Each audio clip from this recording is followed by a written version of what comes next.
इसमें 5 उपनिषद के क्वेश्चन है। ईशावास्य, केन, कठ, प्रश्न और मुंडक। 20 तक क्वेश्चन हमने कर लिया था, अभी 21 से हम करने वाले हैं। सभी को मेरी आवाज आ रही है स्पष्ट? जी। 21 से चालू करने वाले हैं। एक क्वेश्चन नंबर 21 देखिएगा और आंसर देना है, मैसेज बॉक्स में भी डालना है और बोलना भी है। प्रश्न उपनिषद में प्रथम प्रश्न पूछने का श्रेय किस साधक को जाता है? ए नंबर होगा कात्यायन। कात्यायन। मैसेज भी डालना है, सभी को आंसर देना है।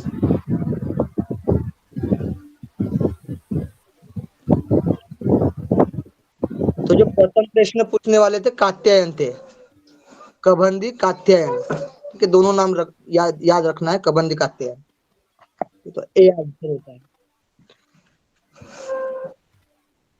22 क्वेश्चन देखिएगा। प्रश्न उपनिषद में अंतिम प्रश्न किस साधक द्वारा पूछा गया था? ए नंबर सुकेश भारद्वाज। सुकेश भारद्वाज। और बाकी को भी आंसर देना है।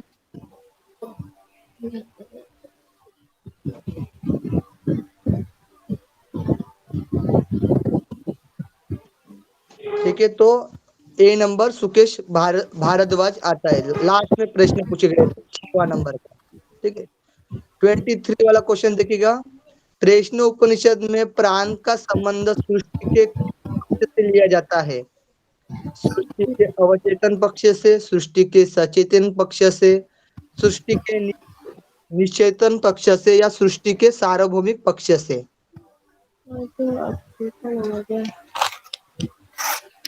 मैसेज करना है। ए होगा क्या?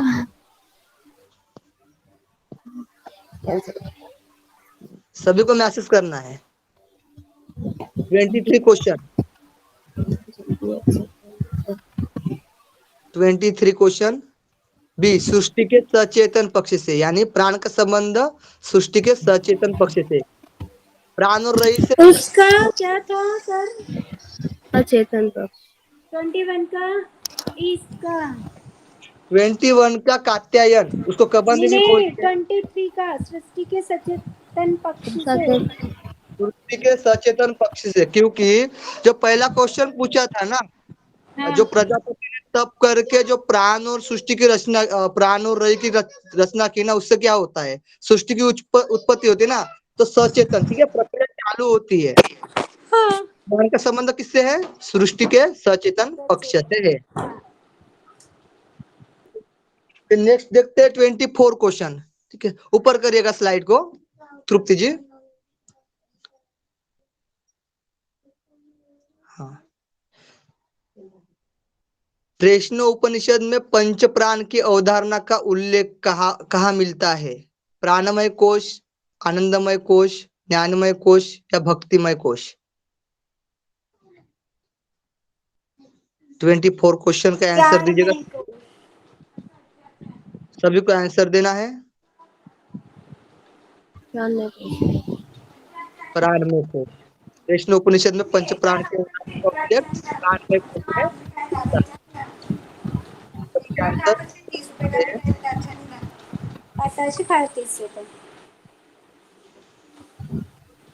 नेक्स्ट क्वेश्चन है हमारा 25 वाला। ठीक है, कल सब्जियां लेना, ये पर्स में ऊपर रखे हैं, ये ढोक रहा है तो उससे ले लेना। सब्जियां बिल्कुल नहीं जा रही शरीर में। 25 क्वेश्चन देखिएगा। प्रश्न उपनिषद में उल्लेखित 5वां प्राण व्यान का तात्पर्य होता है?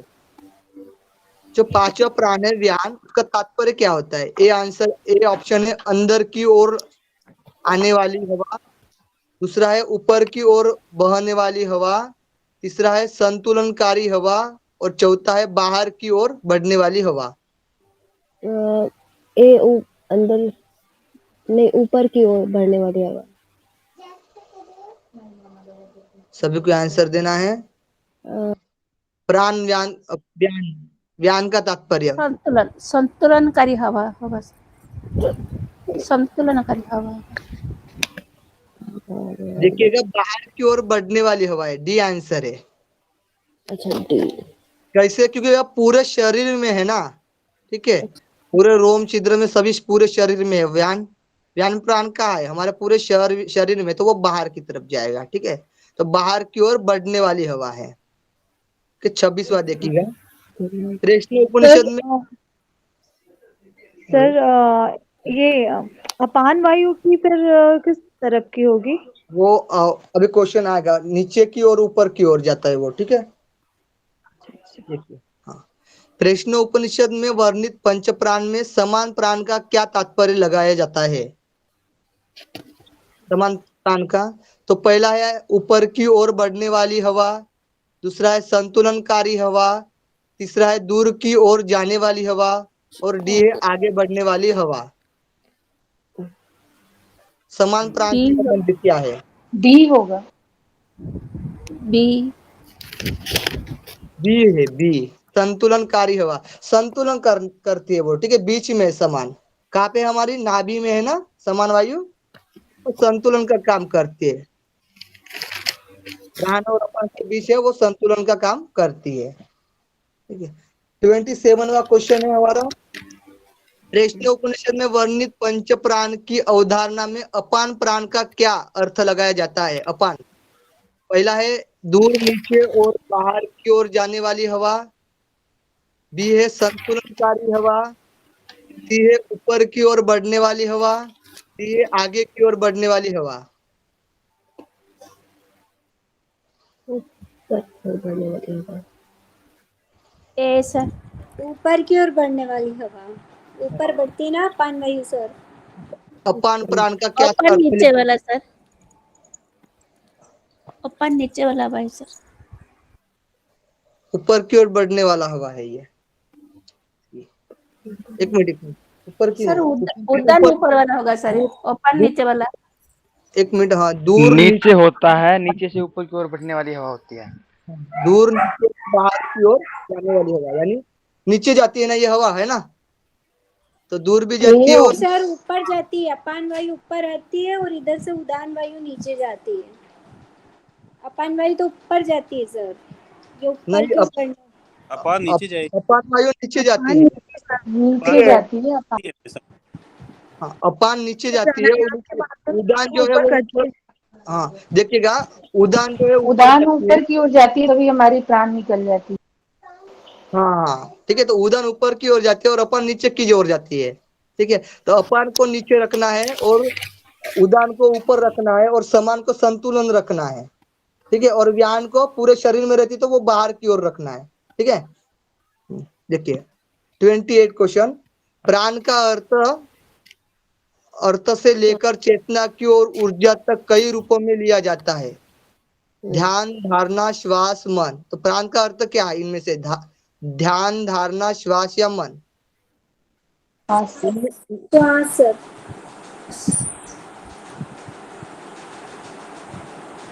सभी को आंसर देना है। तो प्राण का अर्थ क्या है? श्वास से है। किससे है? श्वास से है, ठीक है। 29 क्वेश्चन है, प्रश्न उपनिषद में साधकों द्वारा ऋषि पिपलाद से पूछे गए प्रश्नों में प्रथम प्रश्न कौन सा था?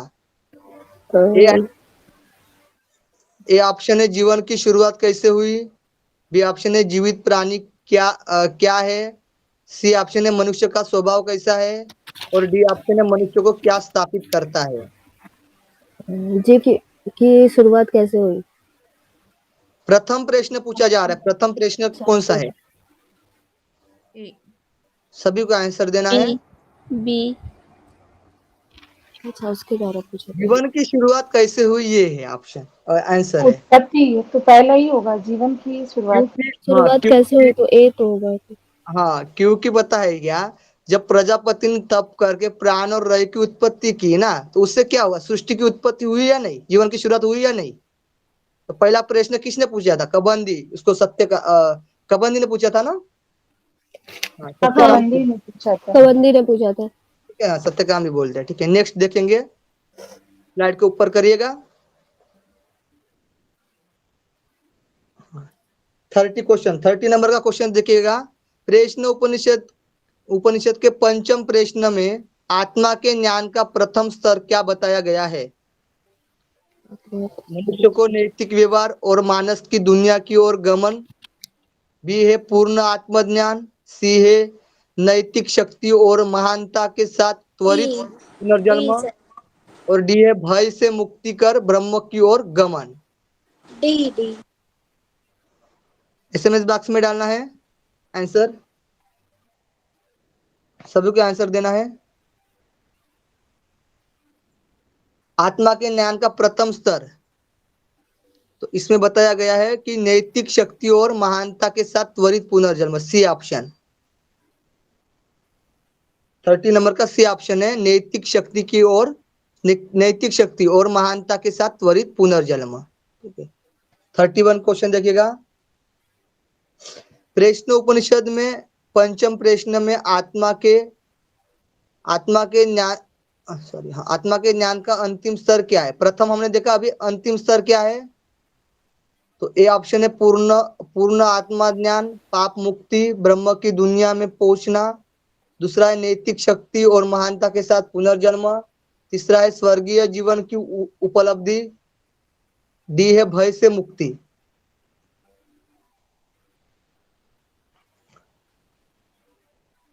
अंतिम स्तर, आत्मा का अंतिम स्तर क्या हो सकता है पंचम प्रश्न में? क्या हो सकता है सर? हाँ, ए है पूर्ण आत्मज्ञान और पाप मुक्ति, यानी पूर्ण आत्मज्ञान हो जाता है लास्ट में स्टेप में, और पाप मुक्ति और ब्रह्म की दुनिया में पहुंचना, और ब्रह्म की दुनिया में पहुंच जाता है, यानी ब्रह्म में लीन हो जाता है आत्मा। ठीक है, नेक्स्ट देखेंगे हम 32 नंबर का क्वेश्चन है। प्रश्न उपनिषद के किस प्रश्न में 16 भागों वाले व्यक्ति की चर्चा की गई है? कौन सा प्रश्न नंबर है? सभी को आंसर देना है। उसमें बताया गया ना 16 कला वाला पुरुष कहाँ रहता है? छठा प्रश्न, डी ऑप्शन। सबका आंसर आ रहा है बराबर, डी ऑप्शन। सभी को आंसर देना है, सभी को देना है, गलत होगा तो भी चलेगा। ठीक है, देना है। हाँ, 33 क्वेश्चन देखिएगा। 6 नंबर। हाँ, 6 नंबर। ठीक है, 33 क्वेश्चन देखिएगा।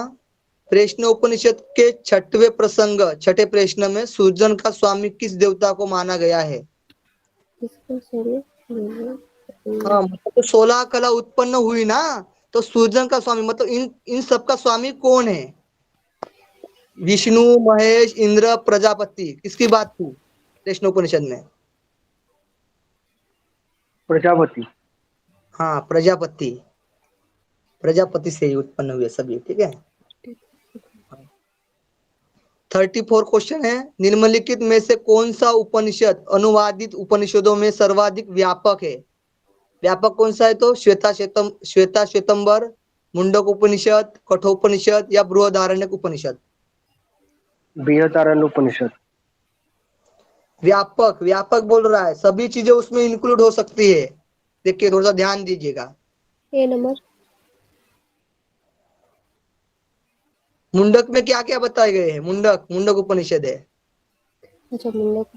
हाँ, उसमें व्यापक चीजें बताई गई है ना, वो ब्रह्म विद्या, परा और अपरा विद्या। हाँ, ठीक है, तो उसमें वो भरपूर सारे पॉइंट्स इंक्लूड है। ये तो व्यापक है। ठीक है, हाँ, इसलिए परा और अपर विद्या का उसमें चर्चा था। ठीक है, व्यापक। ठीक है, तो ये क्वेश्चन आ सकता है, ये हमारा 34 जो क्वेश्चन है वो आ सकता है हमारे लिए, है ना, ये सभी आ सकते हैं, वैसी कोई बात नहीं है। आपको दिख नहीं रहा कि ये वाला क्वेश्चन अच्छे से स्क्रीन शेयर ही नहीं हुआ। 35 क्वेश्चन देखिएगा। मुंडकोपनिषद में वर्णित मंत्रों का उपयोग किस प्रकार के कार्यों के लिए किया गया है? अनुष्ठानिक, पहला है अनुष्ठानिक कार्यों के लिए, आध्यात्मिक ज्ञान के शिक्षण के लिए, भौतिक कार्यों को संपन्न कराने के लिए, तांत्रिक क्रियाओं के लिए। मंत्रों का उपयोग किस प्रकार के कार्यों के लिए किया गया है? थोड़ा सा लॉजिक लगाइएगा। मुंडक उपनिषद में परा और अपरा विद्या बताई गई है, तो किसके लिए हो सकती है? तो आध्यात्मिक ज्ञान के, आध्यात्मिक ज्ञान और शिक्षण के लिए, यानी बी ऑप्शन है, उसका आंसर है बी। सभी को आंसर देना है। हाँ 36 क्वेश्चन देखिएगा। मुंडक उपनिषद में मुंडक से क्या तात्पर्य लगाया जाता है? विषयों का ज्ञान, भौतिकता का ज्ञान, आध्यात्मिकता का ज्ञान, अज्ञानता व त्रुटियों से मुक्ति दिलाने वाला ज्ञान। अज्ञानता व त्रुटियों से मुक्ति देने वाला ज्ञान। कोई किसी किसी का सी आ रहा है, किसी किसी का डी आ रहा है। आध्यात्मिक का ज्ञान बता रहा है। मुंडक, मुंडक से तात्पर्य मुंडन, मन का मुंडन कर, अविद्या का नाश कर, मुक्ति पाना। अविद्या है। हाँ पता है ना आपको, मन का मुंडन करना है और अविद्या का नाश कर मुक्ति पाना, यानी अज्ञानता व त्रुटियों से ज्ञानता और त्रुटि से मुक्ति दिलाने वाला ज्ञान। D option. ठीक है, कनेक्ट हो रहा है सभी को बात? जी सर। 37 क्वेश्चन देखिएगा। मुंडक उपनिषद के तृतीय मुंडक में तप को किस रूप में बताया गया है? ए ऑप्शन है ध्यान मग्न होने से, बी ऑप्शन है मन व इंद्रियों की एकात्मता, सी ऑप्शन है योगाभ्यास करना, डी ऑप्शन है तपस्या करना। तप को किस रूप में बताया गया है मन और इंद्रियों को एकात्म करना। तृतीय मुंडक में? बी ऑप्शन आ रहा है।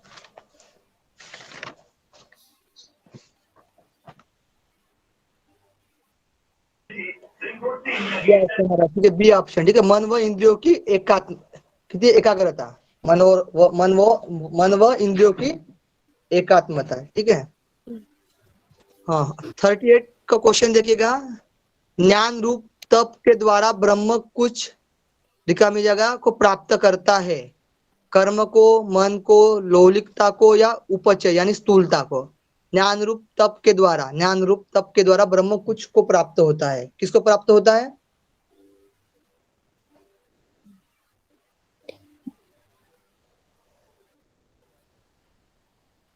सभी को आंसर देना है। सी आ रहा है ऑप्शन, सभी को आंसर देना है। ठीक है, बी शायद मन को। मन को होगा सर। हो सकता है, लौकिकता तो नहीं हो सकता ना किसी भी एंगल में। कर्म को भी नहीं हो सकता, मन या स्थूल मन को भी नहीं हो सकता। मन भी चंचल वाला काम रहता है। स्थूलता को। ठीक है, देखिएगा कर्म तो नहीं हो सकता। ज्ञान रूप तप के द्वारा ब्रह्म कुछ को प्राप्त होता है। लौलिकता तो ये हमारे जो संसार में दिखते वो लौलिकता है। ठीक है, हाँ तो ये स्थूलता को। स्थूलता से तो स्थूलता है। स्थूलता से शरीर होगा ना, फिर तो नहीं, शरीर को शरीर थोड़ी से, प्राप्त करेगा। हाँ स्थूल, लेकिन शरीर से संबंधित नहीं है, क्योंकि ब्रह्म कुछ को प्राप्त होता है, यानी वो मन को भी प्राप्त नहीं हो सकता ना, लौलिकता को भी नहीं, कर्म को भी नहीं। देखिएगा, इसमें डाउट लग रहा है किसी को? बताइएगा, थोड़ा स्पष्ट करिएगा। हाँ डाउट तो है, क्योंकि हाँ उसको स्थूलता क्लियर कर ले। जड़ है। जड़ को वो कैसे ब्रह्म को महसूस कर सकता है? क्योंकि नहीं, मन प्राप्त के द्वारा ही तो बात है। थोड़ा बोध हो सकता है। हाँ, ये स्थूलता कैसे होगा, क्योंकि ब्रह्मा तो सूक्ष्म है ना। हाँ लेकिन स्थूल तो वो है ही नहीं ना, जड़ तो है ही नहीं ब्रह्मा। सभी जगह पर और है ना, कर्म मतलब में भी नहीं है, मन भी चंचल है, इसलिए लौकिकता दिया मैंने तो। नहीं एक ऑप्शन तो चुनना ही पड़ेगा ना। देखिएगा, सुनिए थोड़ा सा। ठीक है, लौकिक यानी जो लौकिक कार्य रहते संसार में वो लौकिक, और लौकिक यानी लौकिक के परे। ठीक है, एक बात तो। और जो ब्रह्म रहता है वो सूक्ष्म भी है और स्थूल भी है, मतलब उसका आकार भी सबसे व्यापक है ना, और अति सूक्ष्म भी है। तो इसके अनुसार वो स्थूलता को प्राप्त हो सकता है। किसी और को स्पष्ट करना है तो बोलिएगा। क्योंकि ज्ञान रूप तप के द्वारा चंचल मन भी धीरे धीरे वो शांत होने लगता है जब ज्ञान उसको प्राप्त होने लगता है। लेकिन मन वो मन में क्या प्रकृति का है। ठीक है, ये मन के परे की बात है। ठीक है, ठीक है, नेक्स्ट देखेंगे 39 क्वेश्चन देखिएगा। आदि शंकराचार्य ने मुंडक उपनिषद की अपनी समीक्षा में ध्यान को क्या कहा गया है? आदि शंकराचार्य ने ध्यान को क्या कहा है? तप, ब्रह्म, योग, वैदिक धारणा। 38 का आंसर क्या बोले थे सर?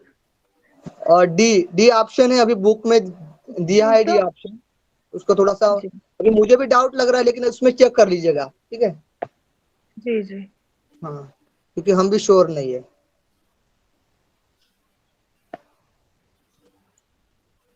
इसमें क्या है, आदि शंकराचार्य ने मुंडक उपनिषद की अपनी समीक्षा में ध्यान को क्या कहा गया है?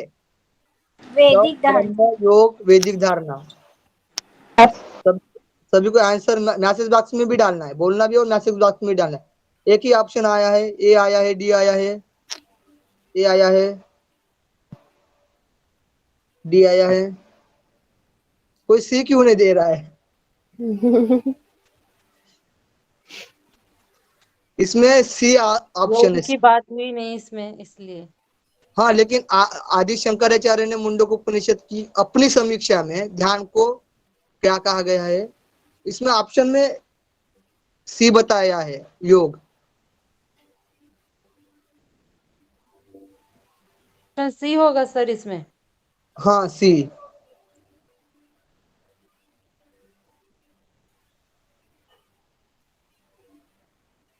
क्योंकि उनको ध्यान ध्यान के बारे में पूछ रहे हैं, उन्होंने ध्यान के बारे में। उन्होंने जो भाष्य लिखा है ना इस पर, तो वो भाष्य पढ़ना पड़ेगा ना हमको, है ना। हम सूत्र देखे हैं, उसमें भाष्य में बताया गया होगा, ध्यान में योग बताया गया होगा। ठीक है, जी देखिए। सर। हाँ, 40वां क्वेश्चन देखिएगा। मुंडक उपनिषद में ध्यान का सर्वोपरि लक्ष्य किसे माना गया है? ब्रह्म तत्व की अनुभूति, आत्मनिरीक्षण, सांसारिक ज्ञान या भौतिक उन्नति? ए ऑप्शन आ रहा है, नोरा जी, बंटी जी, विमला जी, जानकी जी। योगा की फिटनेस ए ऑप्शन आ रहा है, हिमांशु ए ऑप्शन, नीता शाह एक ए हो ऑप्शन, गया सर। ए ऑप्शन है। ब्रह्म सर तत्व की ए अनुभूति। हो गया सर। ठीक है, हाँ, ब्रह्म तत्व की अनुभूति। हाँ, 41 ऑप्शन है, निम्नलिखित तत्वों को क्रमबद्ध रूप में व्यवस्थित कीजिएगा। ए नंबर होगा, ए लयन, नंबर। लयन, सत्यकाम या सुकेशा। स्क्रीन को भी देखना है, ठीक है। मेरी आवाज समझ में तो स्क्रीन को देख के आंसर देना है। पहले किसने क्वेश्चन किया होगा इसमें? तो क्वेश्चन का प्रश्न उपनिषद वाला है। ए नंबर है इसका। 4 बताइएगा ए आंसर। नंबर है, ए नंबर। ये ऑप्शन आ रहा ए है, होगा सर। नीता जी, नीता जी, बंटी जी। ये ऑप्शन, ठीक है। तो 1 2 3 4 क्या है? 1 कात्यायन, पहला है ना इसका, कात्यायन। हाँ, फिर दूसरा है आश्वालयन। हाँ, फिर गार्ग्य। तीसरा क्वेश्चन, ठीक है। पहला क्वेश्चन कात्यायन ने, दूसरा क्वेश्चन भार्गव ने पूछा था ना, और तीसरा क्वेश्चन आश्वालयन, और चौथा है सत्यकाम, और पांचवा है सुकेशा। यही है क्या? छठा ये। कात्यायन, भार्गव, आश्वालायन, गार्ग्य, सतकाम और सुकेशा लास्ट में। सुकेशा वाला लास्ट, यानी छठवा सुकेशा है, सत्यकाम पांचवा है, और आश्वालयन तीसरा है, और जी, कात्यायन पहला है। पहला है। दूसरा भार्गव, और चौथा है गार्ग्य। ठीक है, ये छूट रहा हाँ, है ना? दूसरा भार्गव और चौथा गार्ग्य। चौथा गार्ग्य है, हाँ, दूसरा भार्गव। हाँ, ठीक है। सर देखिएगा, तीसरा है भार्गव। आश्वालयन है तीसरा। नहीं नहीं, तीसरा गार्ग्य आश्वालायन नहीं। चौथा गार्ग्य है, देख लीजिएगा। हाँ, जी, चौथा चौथा गार्ग्य है। गार्ग्य है। ठीक है, हाँ। 42 ऑप्शन देखिएगा। निम्नलिखित तथ्यों को क्रमबद्ध रूप में व्यवस्थित कीजिएगा। प्राण, समान, उदान, अपान। आप तो लगा सकते हो इसको। सी नंबर है। अपान, समान, सी। प्राण, उदान। पहले कौन सा आता है? सी ऑप्शन आ रहा है ना। हाँ, सी प्राण, है। प्राण, और फिर अपान, फिर थर्ड नंबर है उदान, फिर समान। ठीक है, सी ऑप्शन 1 4 3 2। ठीक है, 43 ऑप्शन देखेंगे। निम्नलिखित तथ्यों को क्रमबद्ध रूप में व्यवस्थित कीजिएगा। इसमें भी अपान, व्यान, उदान और समान। 1 3 4। ये ऑप्शन आ रहा है, योग की फिटनेस। और बोलिएगा, सभी को आंसर देना है।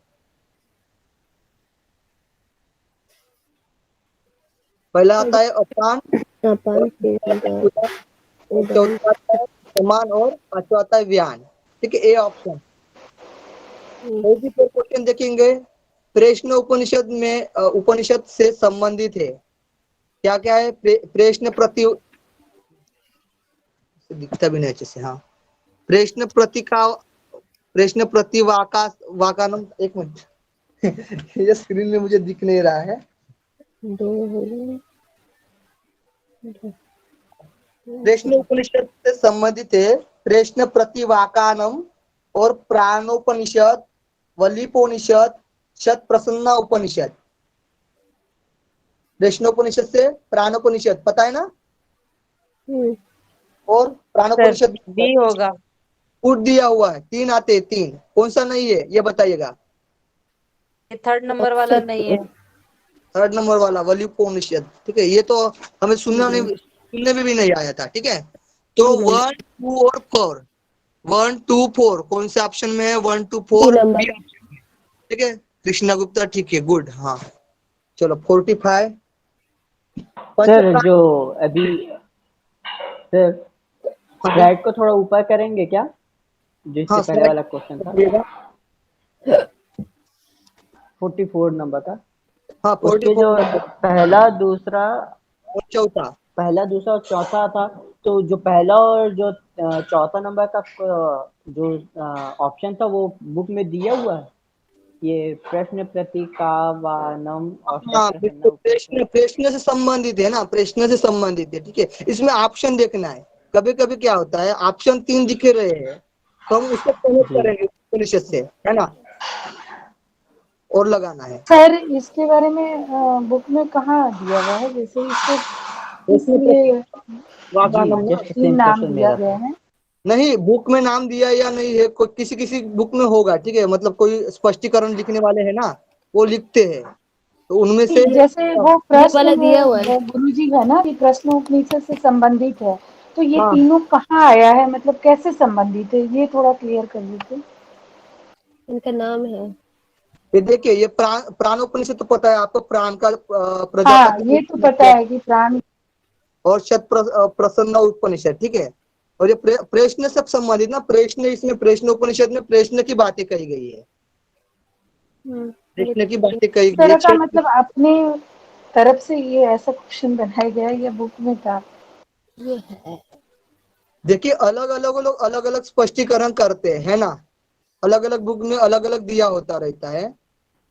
तो हमें क्वेश्चन में अभी समझ 2 ऑप्शन रहे होते, तो 2 ऑप्शन को लगाना है। इसमें 3 दिया है ना, तो ये वल्लीपोनिषद, ये तो हमें अलग से ही लग रहा है, तो लग रहा है क्या नहीं? और सर प्रश्न तो ठीक नहीं थे, ठीक है, तो हम लॉजिक से तो वही लगा सकते प्रश्न हैं। का पर्यायवाची ही मैं पूछ रही हूँ कि प्रश्न का ये पर्यायवाची शब्द है, तो प्राण वही मुझे लग रहा है। हाँ, प्रश्न से संबंधित है ना, प्रश्न प्रतिवाका वाकानम बोल रहा है, प्रश्न प्रतिवाकानम। सर ये जो प्रश्न प्रतिवाकानम है ना, ये हाँ हर अध्याय जो क्वेश्चन जो होता है ना खत्म, तो हाँ उसके हाँ, बाद ये वर्ड आता है प्रश्न प्रतिवाकानम। जैसे ही अच्छा, तीसरी रेवा खंडे प्रथम अध्याय समाप्त जो बोला जाता है ना, उस तरह से ये जब भी प्रश्न की समाप्ति होती है तो उसके अंत में ये बोला जाता है। ओके ओके, ठीक है ठीक है ठीक है। नेक्स्ट देखेंगे, स्लाइड ऊपर करिएगा। 45 ऑप्शन। हाँ, पंच प्राण में सम्मिलित है अपान, उदान, व्यान और धारणा। धारणा तो नहीं है। D number option. अपान डी डी उदान ज्ञान। 1 डी है। और 3 डी ऑप्शन। कौन सा ऑप्शन है? D option D. आता है, ठीक है। नेक्स्ट क्वेश्चन देखेंगे। प्रश्न उपनिषद में साधकों द्वारा ऋषि पिपलाद से पूछे गए प्रश्नों के वर्णन में सम्मिलित है। कौन कौन से प्रश्न देखिएगा इसमें। पहला ऑप्शन है, जीवन की शुरुआत कैसे हुई, मनुष्य को क्या स्थापित करता है, और तीसरा है प्रश्नों को निहितार्थ समझना, और चौथा है मनुष्य में क्या अमर है। इसमें कूट दिया है, कूट देख के बताइएगा। एक है। ये ऑप्शन आ रहा है,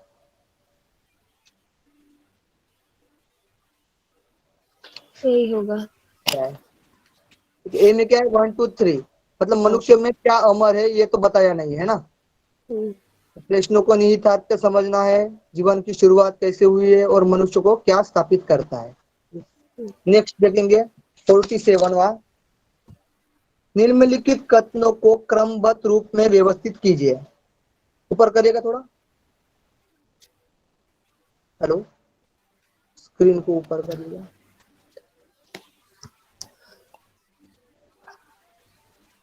ऊपर करना है स्क्रीन को, तृप्ति जी।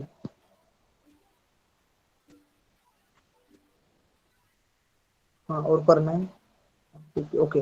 निम्नलिखित कथनों को क्रमबद्ध रूप में व्यवस्थित कीजिएगा। इसमें क्रमबद्ध लगाना है हमें। जीवन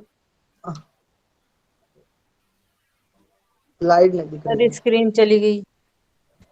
उन्होंने लिफ्ट लेफ्ट हो गई है। हाँ तृप्ति लेफ्ट हो तो पीडीएफ मुझे सेंड कर दीजिए, मैं शेयर कर दूंगा। दिक्कत ही आ रहा है। इसका ये नंबर है। मैंने कल भी बोला था।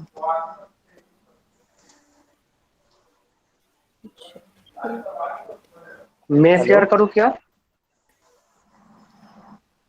आप करते हो?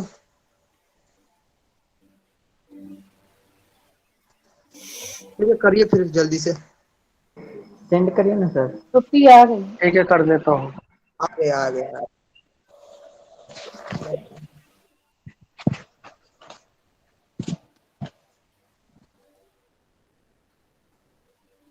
ठीक है, 47 क्वेश्चन हमारा चल रहा था ना। हाँ। निम्नलिखित कथनों को क्रमबद्ध रूप में व्यवस्थित कीजिए।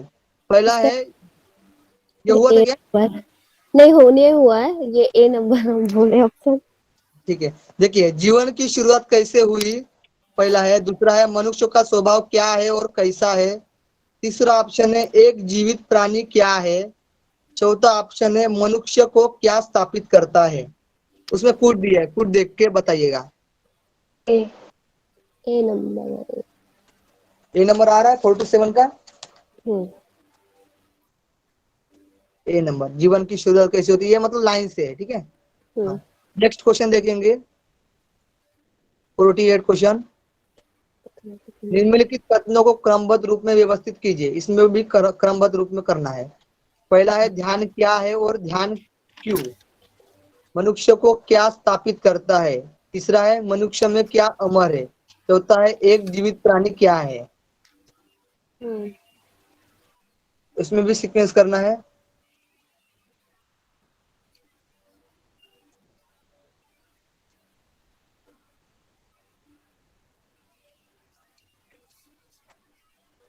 ये ऑप्शन आ रहा है 48।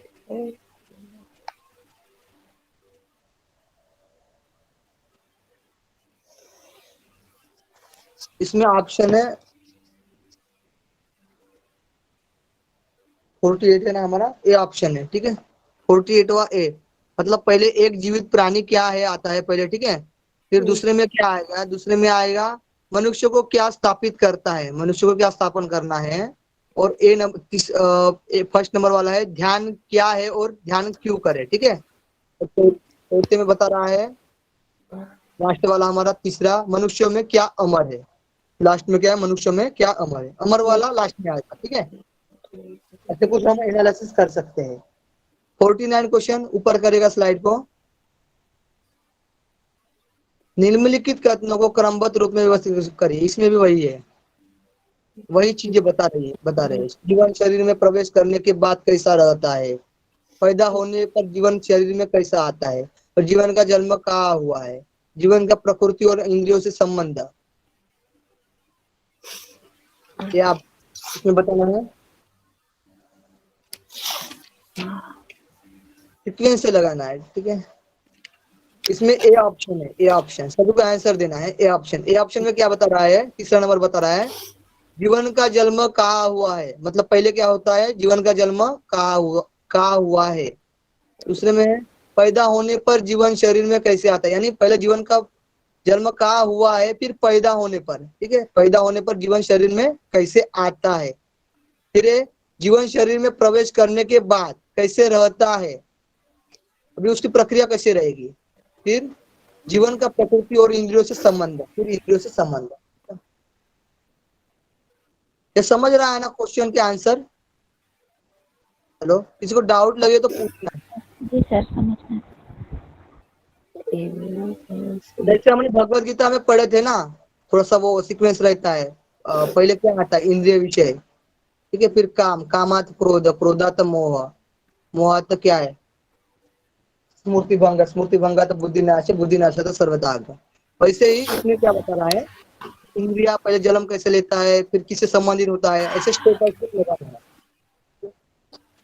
ऑप्शन नंबर 50 देखिएगा, निम्नलिखित कथनों को क्रमबद्ध रूप में व्यवस्थित कीजिए। इसमें भी बता रहा है। पहला है, मनुष्य में कौन है जो सपने देखता है, और दूसरा है, मनुष्य में जो आनंद का अनुभव करता है। क्या नींद आती है? जब मनुष्य सोता है वह क्या है, कहाँ पर सोता सोता है? और क्वेश्चन है ना ये, ठीक है। ऐसा क्या है जो आनंद अनुभव करता है? पहला जैसे देह में कौन सोता है। हाँ, हाँ, मनुष्य तो है। स्वप्न देखता है। उसका कोड बताइएगा जल्दी से मुझे, 50 नंबर वाला। पढ़ लिया आपने सभी ने? मनुष्य में ऐसा क्या है जो आनंद क्या करने आ रहे हैं? सर मुझे तो सी लग रहा है। 50 नंबर का इसमें ए दिया है, तीसरा, चौथा और पहला और दूसरा। पहले तीसरा आएगा, मनुष्य में क्या नींद आती है? ए होगा। पहले नींद ही पूछा, पहले नींद ही पूछा था ना। हाँ, कौन सोता है? चलो, स्वप्न पूछा था, फिर सुख किसे मिलता है। क्या देखता है? पहले नींद वाला है, फिर नींद वाला तो पहले नहीं था, तो थोड़ा सा गड़बड़ है। देह में कौन सोता है, नींद ही था ना। पहले स्वप्न कौन देखता है, ऐसा था ना क्वेश्चन। दूसरा था कि देह कौन में कौन सोता देवता है पहला था। हाँ, पहले सोता पहला कौन? सोना था, फिर देवता फिर स्वप्न देखते हैं। स्वप्न कौन दूसरा सपना देखता है, फिर निद्रा का सुख सुख, किसे? निद्रा का सुख किसे मिलता है, और संभाव में कौन प्रतिष्ठित है। हाँ, तो यानी इसमें ये होगा, चौथा आएगा पहले, ठीक है, पहले चौथा आएगा, फिर दूसरा आएगा, फिर तीसरा आएगा, और फिर दूसरा आएगा, है ना। पहले तो जब बी नंबर आ जाएगा तब तो। पहले चौथा वाला आएगा, चौथा नंबर, फिर स्वप्न वाला आएगा जो पहला नंबर का है, मनुष्य में कौन सा अंग है जो सपने देखता है, ठीक है। फिर तीसरा नंबर आता है नींद वाला, मनुष्य में क्या नींद आती है, और चौथा, फिर दूसरा नंबर है आनंद, ठीक है। तो इसका हेलो, कोट में कौन सा आंसर होगा? इसमें हम क्वेश्चन के हिसाब से देखेंगे तो ये होगा, जैसे चौथा आएगा, पहला आएगा, फिर तीसरा आएगा, फिर दूसरा आएगा, है ना। तो ये बी नंबर होगा। इसमें आपको ही नहीं दिया है वैसे, इसमें ए नंबर दिया है, जैसे तीसरा है, ए नंबर दिया है, ठीक है। आप उसको चेक कर लेना, मेरे पास वो क्वेश्चन के आंसर भेज देता है, ठीक है। देखिए नेक्स्ट क्वेश्चन देखेंगे, 51 देखिएगा, निम्नलिखित कथनों को क्रमबद्ध रूप में व्यवस्थित कीजिए। स्वयं के साथ जीवन कैसा होता है, जीवन शरीर के बाहर कैसा जाता है, और जीवन की प्रकृति और इंद्रियों से संबंध, जीवन का जन्म कहाँ हुआ है, बताएगा कुछ। देखिए,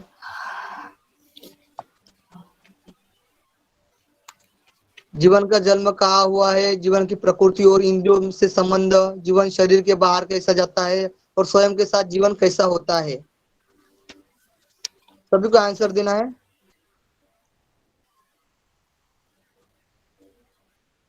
इसमें पहला है, ए ऑप्शन है। ये चौथा, होगा कि जीवन का जन्म कैसे हुआ है। पहले जीवन का जन्म कहाँ हुआ है, दूसरा है ये होगा तो। के बाहर कैसे जाता है, तीसरा है जीवन की प्रकृति और इंद्रियों से संबंध, फिर इंद्रियों से संबंध आता है, फिर पहला है स्वयं के साथ जीवन कैसा होता है, ठीक है। ये ऑप्शन है। नेक्स्ट क्वेश्चन देखेंगे, निम्नलिखित कथनों को क्रमबद्ध रूप में व्यवस्थित कीजिए। इसमें भी क्रमबद्ध, ज्ञान रूपी तप, ब्रह्म द्वारा स्थूलता की प्राप्ति, और फिर अन्न की उत्पत्ति, और फिर चौथा प्राण की उत्पत्ति।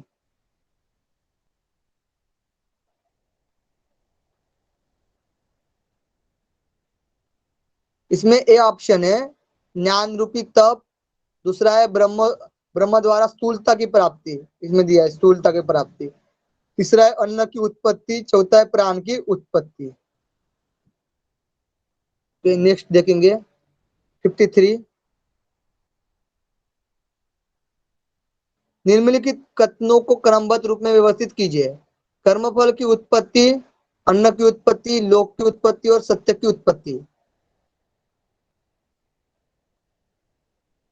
हाँ, ये बुक का मैंने भेज दिया और लास्ट में पेजेस है वो भेज दूंगा। कि निम्नलिखित कथनों को क्रमबद्ध रूप में व्यवस्थित कीजिएगा। कर्मफल की उत्पत्ति, अन्न की उत्पत्ति, लोक की उत्पत्ति या सत्य की उत्पत्ति। थोड़ा सा अगाऊ दिख रहे हैं ना क्वेश्चन। Hello, B.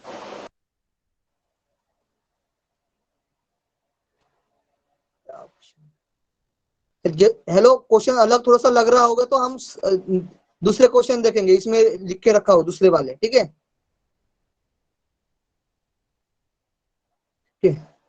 हेलो तृप्ति जी, तृप्ति जी, हेलो जी बोलिए, पंडित जी बोलिए। उसको ऊपर करिएगा, जो हमारे अभी 5 उपनिषद के हो गए हैं, ठीक है। जी 5 जी उपनिषद के हो गए, अभी इसमें व्यवस्थित करिए, क्रम से लगाइए, ऐसे क्वेश्चन आ रहे हैं। तो अभी वो जो ठीक है 5 उपनिषद बाकी के हैं वो ऑप्शन करेंगे, उसी में ठीक है। उसमें ही दिया है, नीचे जो नीचे मुझे वो PDF पहले भेजा था वो वाला ना, उसी में ही है, उसी में ही ऐड करके पेजेस।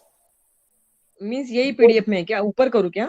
हाँ ऊपर करिए, वही पीडीएफ में है, ऊपर करिए। ठीक है ठीक है, ओके, ठीक है। मुझे बताना दिखे तो, हाँ स्टॉप बोलना। हाँ हाँ, फिर हम पहले से देखें। 5 उपनिषद का हो गए हमारा क्वेश्चन आंसर, ठीक है। वो थोड़ा सा अलग दिखा रहा है, जैसे बुक के हिसाब से दिखा रहा है वहां पे क्वेश्चन।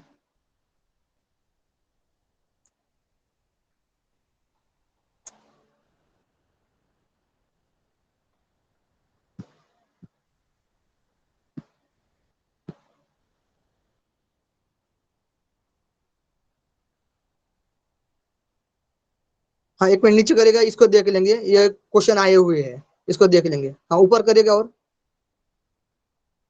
और ऊपर करिएगा, ऊपर करिएगा। हाँ हाँ, रुकिए रुकिए रुकिए रुकिए रुकिए, हाँ देखेंगे। इसमें जुलाई में बताया क्वेश्चन आए थे 2018 में। ईशावास्य उपनिषद के अनुसार अमरता की प्राप्ति का उपाय क्या है? विद्या, अविद्या, दान, तप। बताएगा आंसर। विद्या। अमर तत्व की प्राप्ति क्या है? विद्या। विद्या, विद्या है ना। हाँ, और दूसरा क्वेश्चन है, कठोपनिषद के अनुसार यमराज ने नचिकेता को क्या प्रलोभन दिए थे? शताधिक आयु के पुत्र और पौत्रादि, गौ, हाथी, अश्वादि, भूमंडल तथा साम्राज्य, आत्मज्ञान।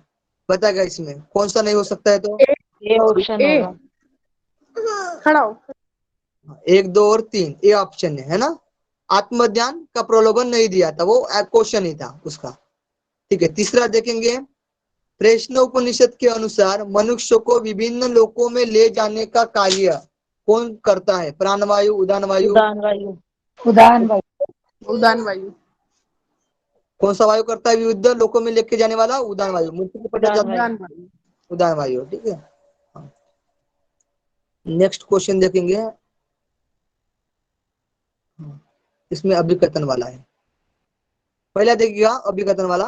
विद्या से अमर तत्व की प्राप्त होता है और कारण उसका दिया है तत्व ज्ञान मोक्ष प्राप्ति का साधन है। तो इसमें आंसर देना है। दोनों सही है, सही व्याख्या है, दोनों सही है, सही व्याख्या नहीं है, एक सही है और एक गलत है, या एक गलत है या आर सही है।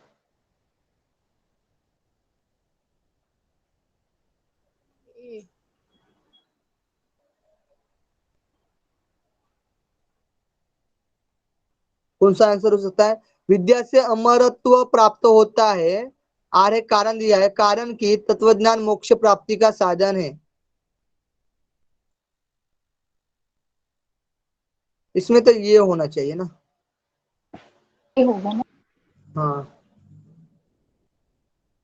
लेकिन ऑप्शन में दिया है, ऑप्शन में हाँ बी दिया है, बी मतलब उनकी व्याख्या नहीं है बोल रहा है। दोनों सही हाँ है तो लेकिन सर ये जो मोक्ष प्राप्ति है वो अविद्या से होती है। हाँ, विद्या और अविद्या से दोनों से होती है ना, इसलिए नहीं क्या है ना, क्योंकि जी साथ में सर। जाने, हाँ साथ में जाने की बात कर रहे हैं तो विद्या से नहीं हो सकता है, इसलिए वो व्याख्या गलत है, इसलिए इसका आंसर है बी। ए और बी दोनों सही है लेकिन व्याख्या सही नहीं है।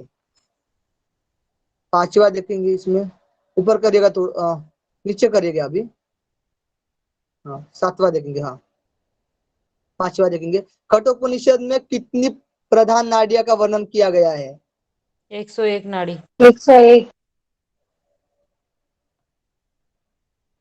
कि कितने? 101 हमने पढ़ा था ना ये वाला नाड़ी का कठोपनिषद में, ठीक जी है। सर। हाँ 101। कठोपनिषद में तो आंसर भी आया था, ये क्वेश्चन आया था, ठीक है। 6वां देखिएगा।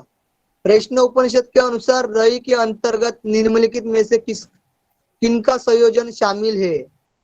सूर्य स्थूल, कृष्ण दिन, सूक्ष्म सूर्य दिन शुक्ल, या तीसरा है सूक्ष्म चंद्र दिन शुक्ल, या डी है स्थूल चंद्र कृष्ण। D number.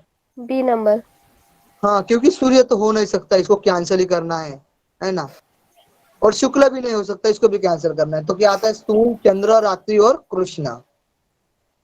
इसके अपोजिट क्या है, किसका बताया गया है? प्राण का बताया गया है ना। जी सर। नेक्स्ट देखेंगे ऑप्शन। 7वां क्वेश्चन है, निम्नलिखित में से किसको मुख्य 10 उपनिषद में सम्मिलित नहीं किया है? बताएगा श्वेता श्वेता सर। श्वेता श्वेतंबर उपनिषद। 8वां देखेंगे, ईशावास्य उपनिषद के अनुसार कौन सा अभ्यास अमृतत्व की प्राप्ति कराता है? विद्या। वैराग्य, विवेक, विद्या, विषय। ये तो डबल से आ गया था। ईशावास्य उपनिषद के अनुसार आप कैसे बोल रहे हो वैराग्य? वैराग्य की बात ही नहीं बताया गया है। विद्या। विद्या की बात बताएगा ना, अमरत्व 2 बार आया है क्वेश्चन ये। 9वां क्वेश्चन है, कठोपनिषद के अनुसार योग की परिभाषा है। कठोपनिषद के अनुसार मन पर नियंत्रण, इंद्रियों मन और बुद्धि, इंद्र मन बुद्धि पर नियंत्रण।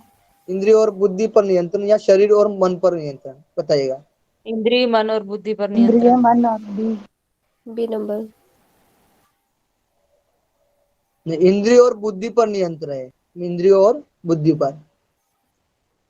नहीं है विद्या में। ये आंसर ये आंसर दिख रहे हैं ना, ऊपर करिएगा। हाँ ये आंसर है उसके, ठीक है। आप चेक कर लेना, आपको जब पीडीएफ आएगा ना, आपको डाउट रहेगा सर नीचे नीचे देखिए, नीचे आएगा प्रश्न। अब इसमें देखिए 9 नंबर का। नंबर देखिएगा, 9 नंबर का देखिए आप अब इसमें। सी ऑप्शन, बुद्धि और इंद्रिय पर, ठीक है, उसको योग बताया गया है। ऊपर करिएगा अभी आता, ठीक है, उसको चेक कर देना। बी है, ठीक। ऊपर करिएगा। अभी 5 जो उपनिषद है उसके देखेंगे, मतलब उसके थोड़े से देखेंगे, 10-15 मिनट देख लेंगे, है ना, हो जाएगा।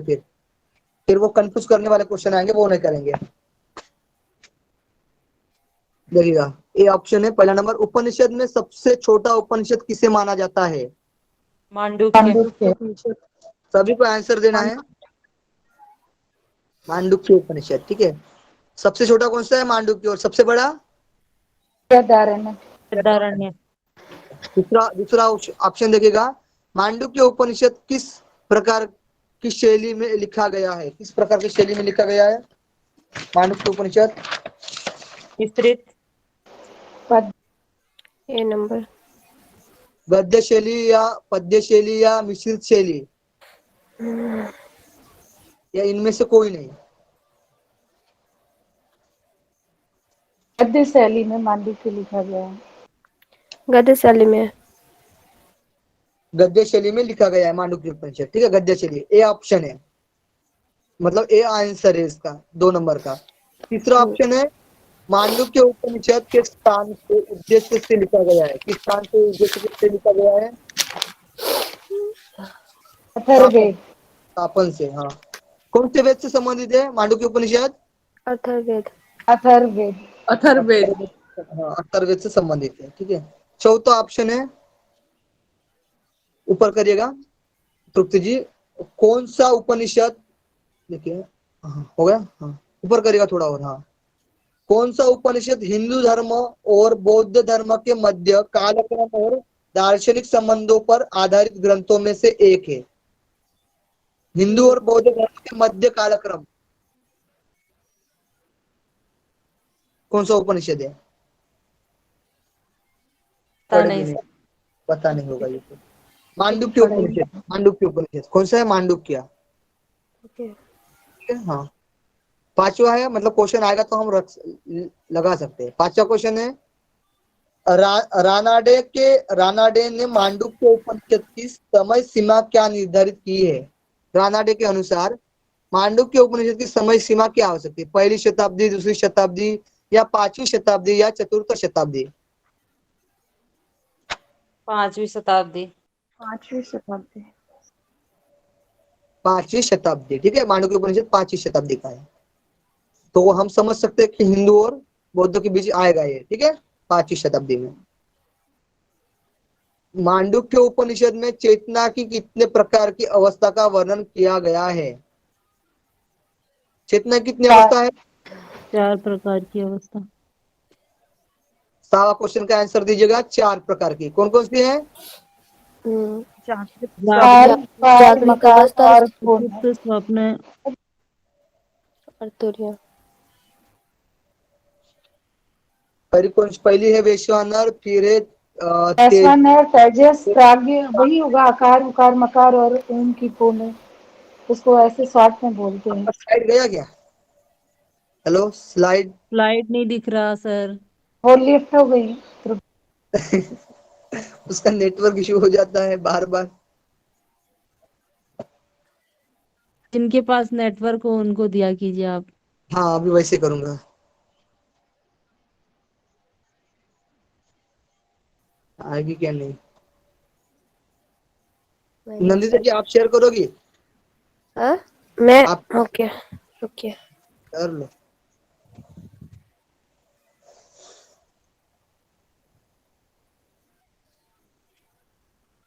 तब कल करा दीजिएगा इवनिंग को। क्या कल करेंगे?